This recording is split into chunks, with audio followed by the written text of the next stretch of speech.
Wayanad അമ്പലവയലിൽ ആവേശമായി NDA സ്ഥാനാർത്ഥി K സുരേന്ദ്രന്റെ തെരഞ്ഞെടുപ്പ് പ്രവർത്തനങ്ങൾ.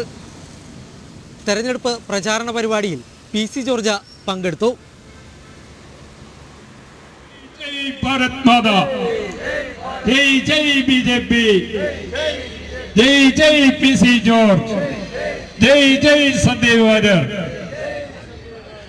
എൻ.ഡി.എ സ്ഥാനാർത്ഥി കെ സുരേന്ദ്രന്റെ തെരഞ്ഞെടുപ്പ് യോഗത്തിലെത്തിയ പി.സി. ജോർജിന് ആവേശ സ്വീകരണമാണ് പ്രവർത്തകർ നൽകിയത്.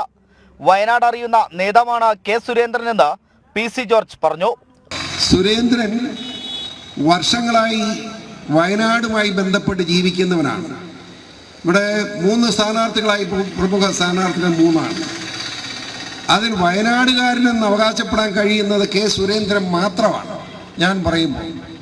കാരണം അദ്ദേഹത്തിൻ്റെ ചെറുപ്പകാലം മുതൽ വയനാടുമായി ബന്ധപ്പെട്ടുകൊണ്ട് BJP-യിൽ പ്രവർത്തകനായി അതിൻ്റെ യുവജന വിഭാഗത്തിൽ പ്രവർത്തിച്ച് വളർന്നു വന്ന് ഇന്ന് BJP-യുടെ സംസ്ഥാന പ്രസിഡന്റായി ഉയർന്ന വളരെ പ്രിയങ്കരനായ ജനനേതാവാണ് സുരേന്ദ്രൻ.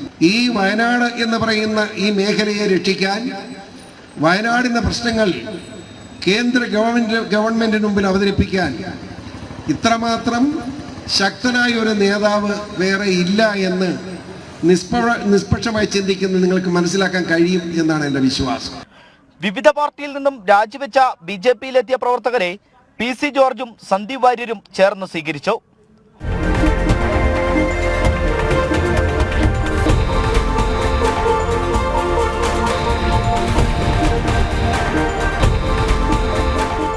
BJP നേതാവ് സന്ദീപ് വാര്യർ മുഖ്യപ്രഭാഷണം നടത്തി. NDA ഘടകകക്ഷികളും മുതിർന്ന നേതാക്കളും പരിപാടിയിൽ പങ്കെടുത്തു. ജനം, വയനാട്.